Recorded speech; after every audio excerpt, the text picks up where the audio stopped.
ये दिनांक 17 फरवरी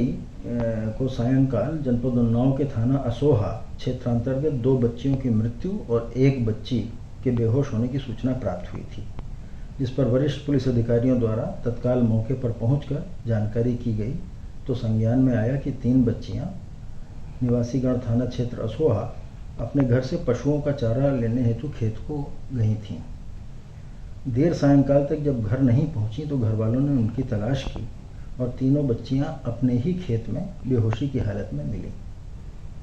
इनको परिजनों द्वारा CHC असोहा ले जाया गया और वहां पर चिकित्सकों द्वारा 2 बच्चियों को मृत घोषित किया गया और 1 बच्ची को उपचार हेतु उन्नाव और फिर बेहतर उपचार के लिए कानपुर रेफर किया गया। प्रकरण की गंभीरता को देखते हुए स्थानीय पुलिस द्वारा 6 टीमें गठित की गई हैं। इनका पर्यवेक्षण वरिष्ठ अधिकारियों द्वारा किया जा रहा है और प्रशासन, स्वास्थ्य विभाग सहित अन्य संबंधित विभागों से लगातार समन्वय स्थापित करके विधिक कार्रवाई आगे बढ़ाई जा रही है। तीसरी बच्ची का उपचार जनपद कानपुर नगर में चल रहा है। वहां के चिकित्सकों द्वारा जारी मेडिकल बुलेटिन के अनुसार उसे सस्पेक्टेड केस ऑफ पॉइजनिंग बताया गया है और उसकी कंडीशन क्रिटिकल बट स्टेबल आंकी गई है। 2 अन्य बच्चियां जिनकी दुर्भाग्य से मृत्यु हो गई है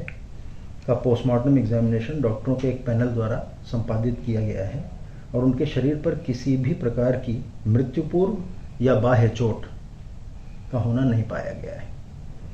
और मृत्यु के कारण के विषय में अंकित किया गया है कि cause of death could not be ascertained, viscera preserve for chemical analysis. तो इस प्रकरण के अन्वेषण में हम विशेषज्ञ, जो हमारे फॉरेंसिक विशेषज्ञ हैं, उनकी सहायता ले रहे हैं और जो सभी संभावनाएं हो सकती हैं उनको देखते हुए अन्वेषण को वरिष्ठतम अधिकारियों के पर्यवेक्षण में स्थानीय स्तर पर आगे बढ़ाया जा रहा है। जांच की टीमें हर पॉसिबिलिटी, जैसा मैंने बताया है, उसको देख करके जांच को आगे बढ़ा रही हैं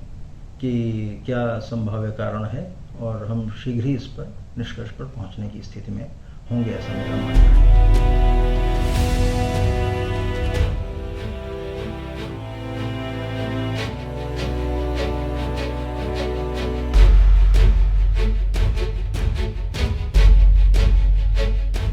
अभी पीड़िता की जान बचाना, जो तीसरी बेटी है 17 साल की, उसकी जान बचना बेहद जरूरी है, जिसमें सरकार बिल्कुल भी गंभीर नहीं दिख रही है। उसे एक अस्पताल से दूसरे अस्पताल उत्तर प्रदेश में ही शिफ्ट कर रही है, जहां पर परिवार को भी लगता है कि उनके लिए खतरा बना हुआ है। जिस तरीके से पीड़िता को एक अस्पताल से दूसरे अस्पताल ले जाया जा रहा है और आपको मालूम है कि अस्पतालों की हालत उत्तर प्रदेश में क्या है, तो इसीलिए हम मांग कर रहे हैं कि उन्हें तुरंत बिना अब देरी किए, क्योंकि 24 घंटे लगभग होने वाले हैं, 1 घंटे का सफर नहीं है, एयरलिफ्ट करके बेटी को बचाया जाना प्राथमिकता है। बाकी लंबी लड़ाई है, बिल्कुल कांग्रेस नेता राहुल गांधी जी ने कह दिया, लड़ाई जितनी भी लंबी हो, कितनी भी कठिन हो, लेकिन हम बेटियों की सुरक्षा को लेकर बिल्कुल हम इस तरह से अगर सड़कों पर भी आना होगा, इस सरकार को मजबूर करना होगा तो हम करेंगे। लेकिन सरकार संवेदनशील, गंभीर नहीं है, नियत नहीं है, ये इस मामले ने दोबारा एक बार साबित किया है।